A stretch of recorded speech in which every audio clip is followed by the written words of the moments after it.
Alright, let's take this apart. Here's our retaining ring. Our shims. What have we got?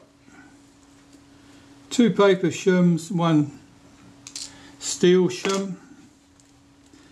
The rear group just unscrews, it should only be finger tight. Just going to give this a shake. Okay, there's a tiny lock screw here. This outer piece is actually screwed onto this inner piece and traps in the outside element. If that's loose for any reason, you'll hear a rattle as that last element rattles about. Right, the front group, unbayonet that. There's a lot of dust on that lens. I think it's just dust.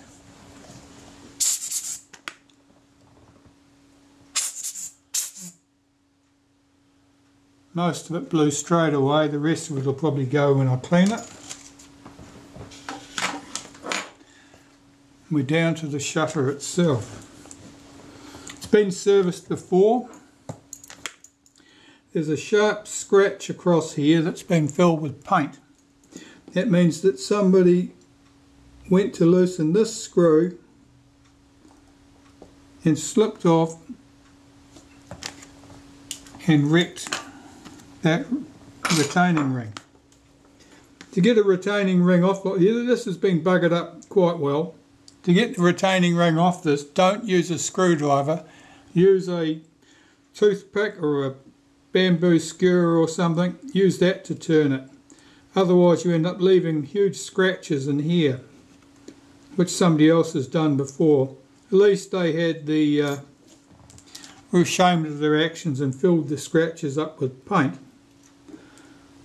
But there are 2 scratches here and here. One's been done tightening it up, one's been done loosening it.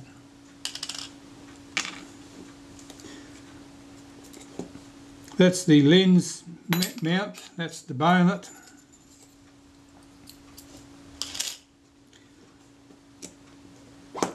Lift the front rings off.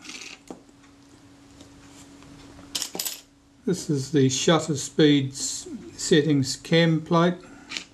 This cam surface here controls the setting of the arm on the retard gear train over here. And it's sweet. That controls the speeds by controlling the position of the arm. Remove a few more pieces and take off this piece, unhook that from its post. Here's the main cam that cocks the main, that's the pinion that cocks the main cam. Here's the main cam. I'm looking at the state of that spring. The spring's very tired, needs to be dealt to. Here's the main cam. This is the retard gear train.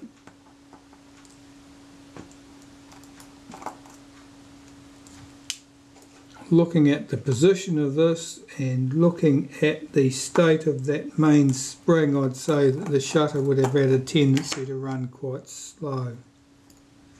There's a bit of cotton there. It wasn't from me. Yeah, someone's been mucking with this speed train to try and change the speeds. I can tell because this arm here on the stop has been somewhat distorted. So someone has, they may well have been successful in getting a good selection of shutter speeds, but their main problem would most likely have been that the spring was tired. And so they've adjusted the speed train, the retard gear train, so that it provided less resistance and so that the speeds were generally more consistently correct. Of course, it wouldn't have helped the high speed at all, but the intermediate speeds could well have been very accurate compared to their marked values.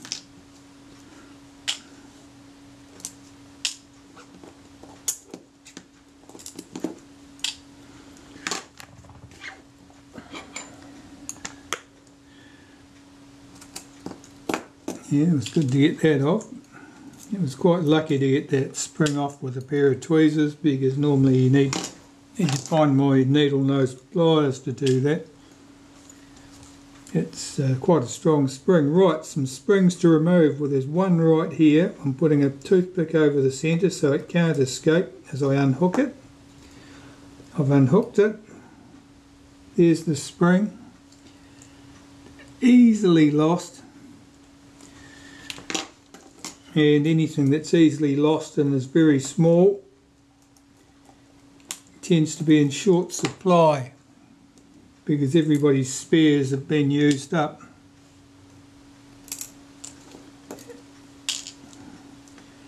This little spring likewise is easily lost. Just lift that off very carefully. Put that in the container. I've just got a plastic container with all these pieces in it loose, ready for cleaning and reassembly. Now, the outer shutter case. There's a little tiny screw there at about the F4 mark on the depth of field scale. Need to back that off. That clamps the flash connection. It doesn't need to be as tight as that was. Somebody's been a bit enthusiastic doing that up.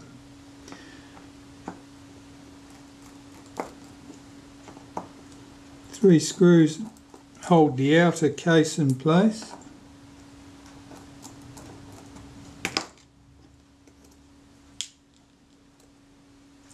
This one and this one look much the same, but they're different diameters, so don't mix them up. If one's incredibly hard to put in place, you're probably trying to get the big one in the small hole. Doesn't work well. Alright, here's the outer case. Not much to tell about that, looks quite clean. The setting lever for the diaphragm needs to come off next. 3 screws. I'll just crack them loose.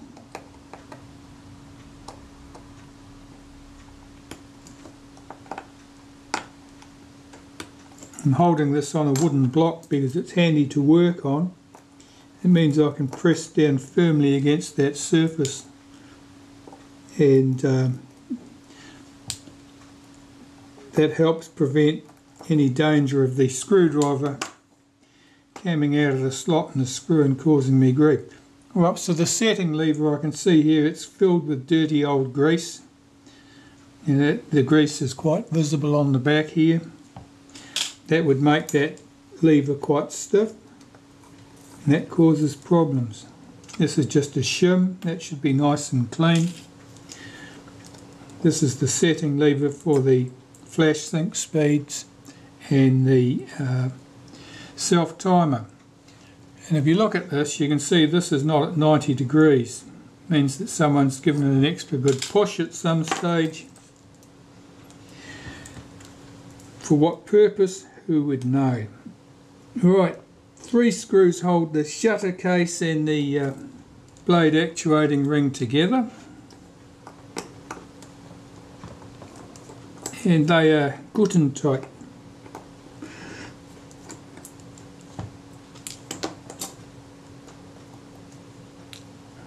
Lift off the case.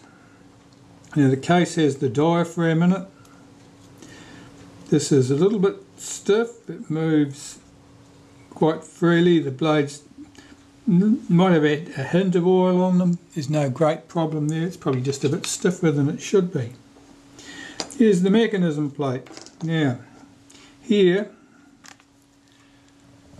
see if we can get this to angle the light correctly. There's a patch here, here, to a lesser extent here. There's a shiny patch. That looks suspiciously like oil to me. And that will have come through from the back of the case. It's at each of those screw positions at the back. Our shutter blades here should tip off, and they do, but they're a bit stuck together. They're stuck together with oil. They shouldn't stick. Yeah, there's plenty of oil on those. the mechanism plate itself. There are 3 screws that hold the lens tube to the mechanism plate.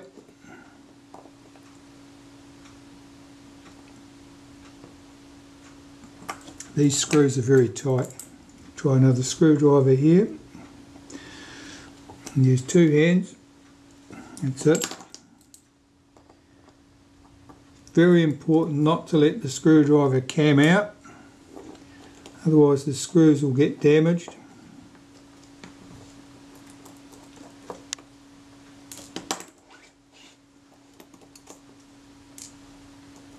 That's the little bracket that holds the main spring. Here's the lens tube. Here's the blade actuating ring. And here's the mechanism plate stripped down as far as it needs to be stripped down. And looking at this, it looks quite clean. Those 2 shiny marks there which I took for oil, we'll just find out if they were oil or whether that's just a polished surface I'm looking at. No, it was oil. Yeah. So I've got to clean this, make sure it's all free from oil. This little doodad here is the pallet.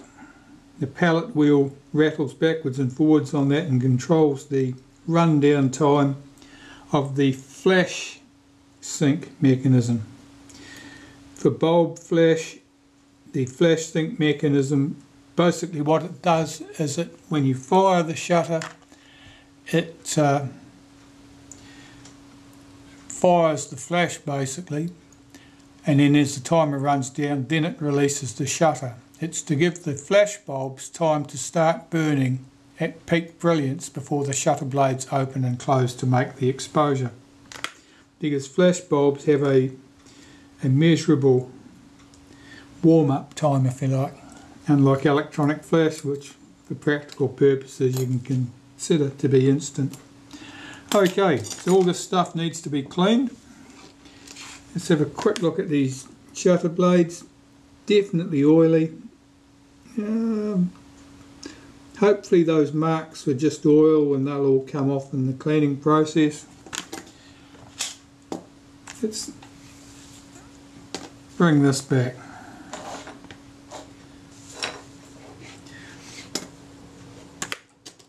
Three screws hold the retainer plate in place.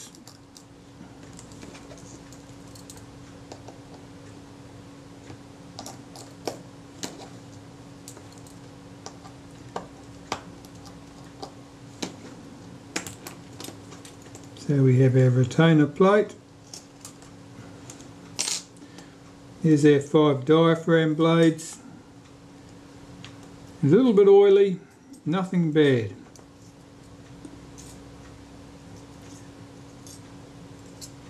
And here's the moving plate that swings those blades inwards and outwards, and you can probably see oily marks on that.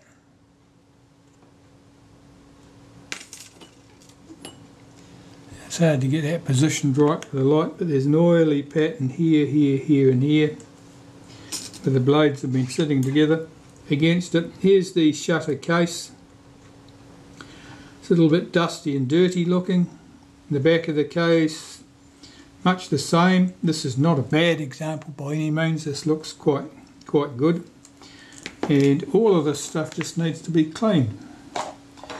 So I'll better set to and get these bits done. I'll start cleaning this case. I'm just using Naphtha cigarette lighter fluid on a cotton bud. And make sure you swab the case completely. All the little recesses and grooved areas and so forth. And see what's coming off there. It's mostly oil and grease, a bit of dust, and the outside of the case the same.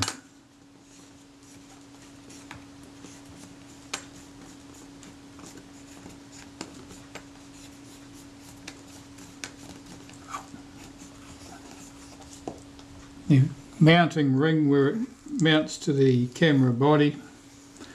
That needs to be, get all the grease and rubbish out of that thread, and the thread on the inside where the rear lens group seats, get all the oil and rubbish out of there too.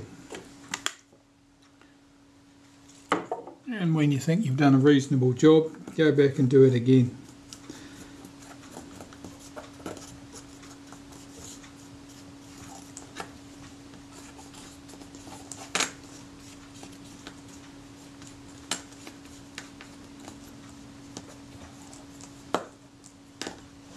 That'll do. Pop that to one side. This piece, this is the moving plate. It swings the diaphragm blades inwards or outwards, depending on how you've set the aperture.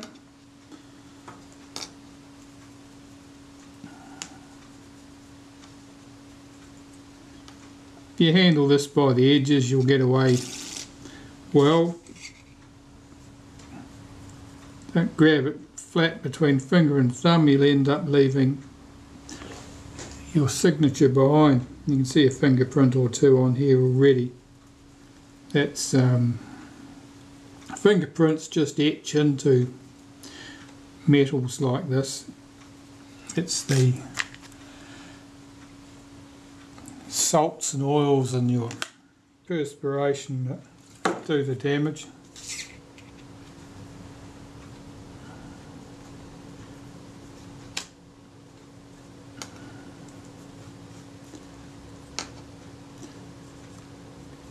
What we're wanting off here is all the oil and rubbish that's on the surface, and of course any that's in those grooves too, because it'll come out later and bother us if we don't.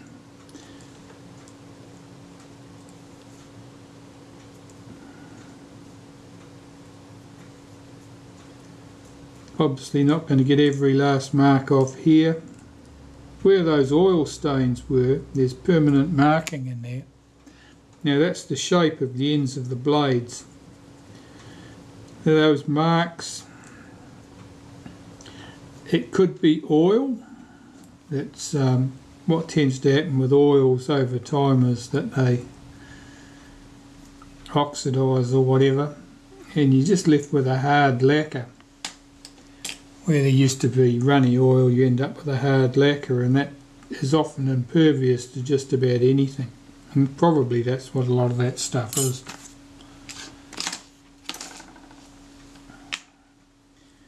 Here's the retaining ring. Now this is the face that faces the shutter blades. This is quite clean as these things go. And it's quite devoid of fingerprints. One of the problems with fingerprints is that it's corrosion to a certain extent, and corrosion means that the surface will almost always be quite rough. If it's rough, well obviously things can't move smoothly over it. That's particularly important with the shutter blades, that they can move quickly and freely. Now this side is somewhat more heavily etched, if you like, with fingerprints.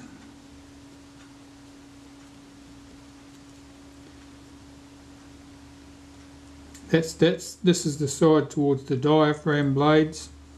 It's by no means as important that is as smooth.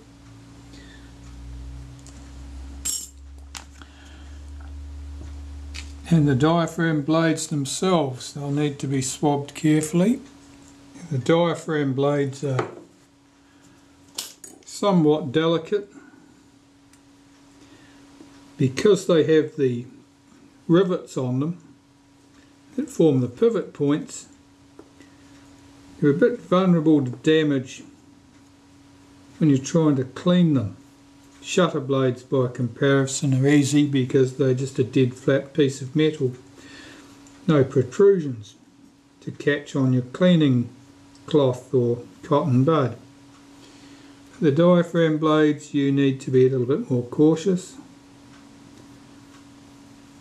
You can see by the colour change here, they change from shiny black to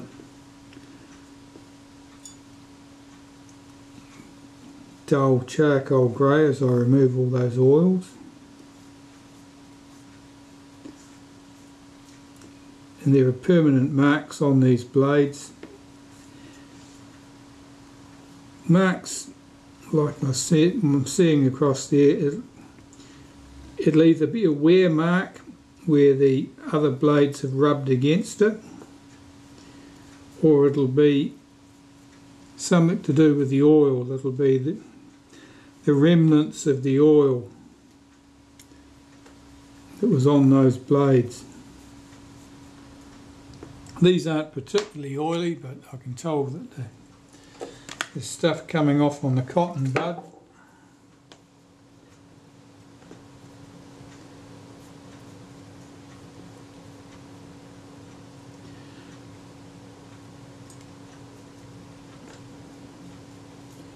Resist the temptation to pick the shutter blades or the diaphragm blades up with your fingers. You certainly will end up with fingerprints on them forever and a day afterwards if you do.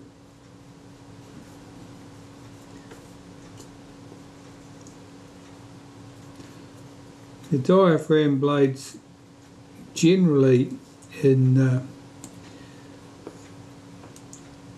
cameras, there's no special need for them to be able to move as freely or as smoothly as shutter blades, but there are exceptions. With the shutter, you can think of it as an exposure value shutter. The aperture and the shutter speeds are set together so that as you move one, the other goes in the other direction, counter rotates effectively to compensate. So you can choose, say, 60th of a second at f5.6 would be the equivalent of 125th of a second at f4, or a 30th of a second at f8.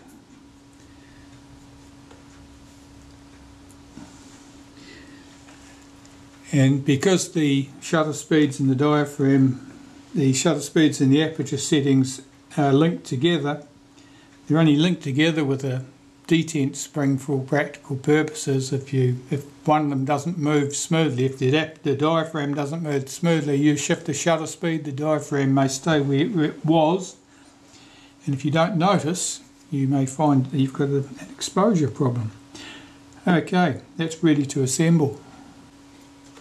Right, I'll start with the retainer plate, so that goes down there. The little rivet sticks upwards. We have 5 diaphragm blades that fit in here, and diaphragm blades are not just laid on top of each other, they're interleaved. So there's no first and last blade, each blade is under the next blade at one end and over the next blade at the other.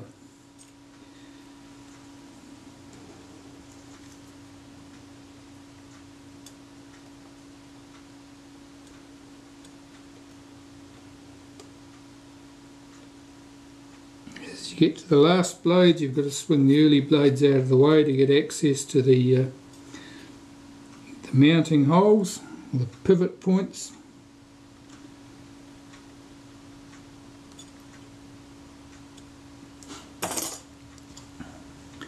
I've got to swing that blade back over the top without disturbing anything.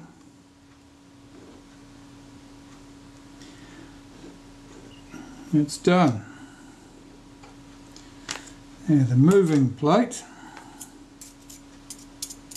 only goes on in one position, and I happen to know it goes on right there.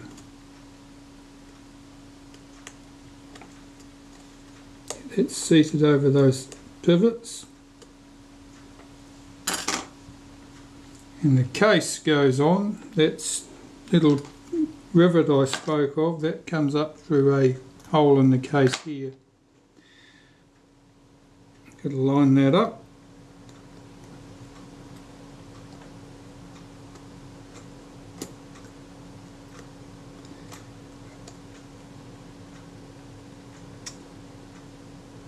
Line up the right thing, I'll be doing well. Then a wriggle to seat it. Flip this over. Put that piece of the jig underneath. And fit the 3 screws that hold the retaining plate in place.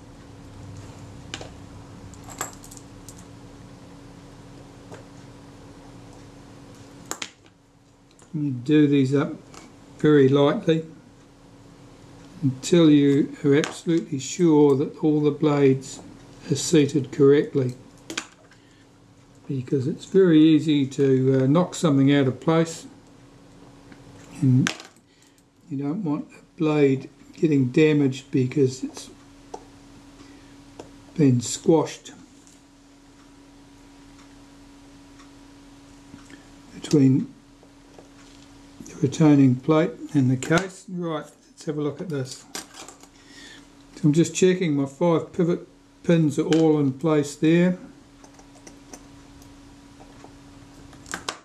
Flip this over, check the moving plate here, swing that in and out, everything moves freely. Go back, tighten the 3 screws up.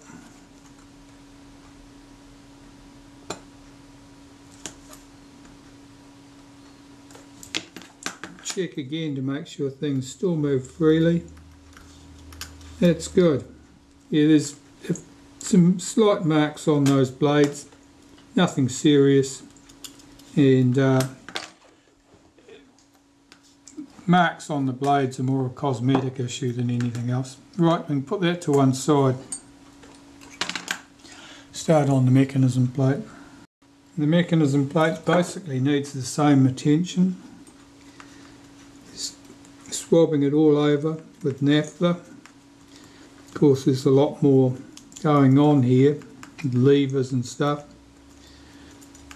So you need to do a little bit of extra work to make sure that you get at any oil that is soaked under or around things.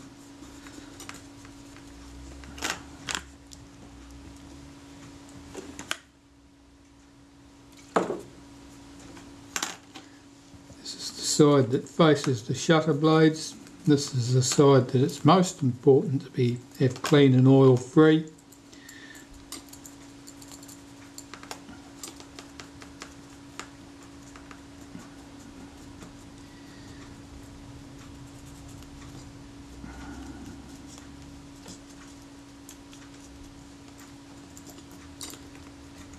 I suppose you could go mad and have some sort of vapor phase degreaser to get all the oils and rubbish away, but in practice this is as good as you need to be. You can do it by hand.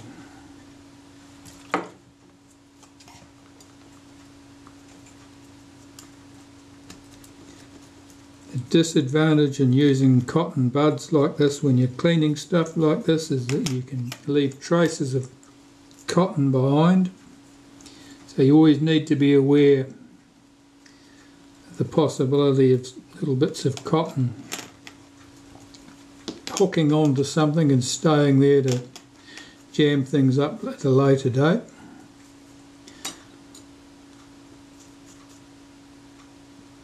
There's a few marks on that plate, there's nothing serious there. I'm just making sure that they are just marks, permanent marks, and they're not oil, so that's all clean.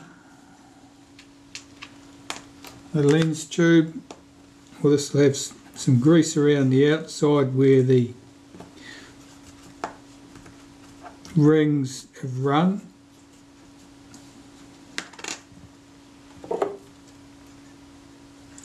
And the main reason you want rid of old grease is that it's usually dried out and become a nuisance anyway, and it'll also have gathered up dust and grit over time, so it moves from being a lubricant to being a grinding paste.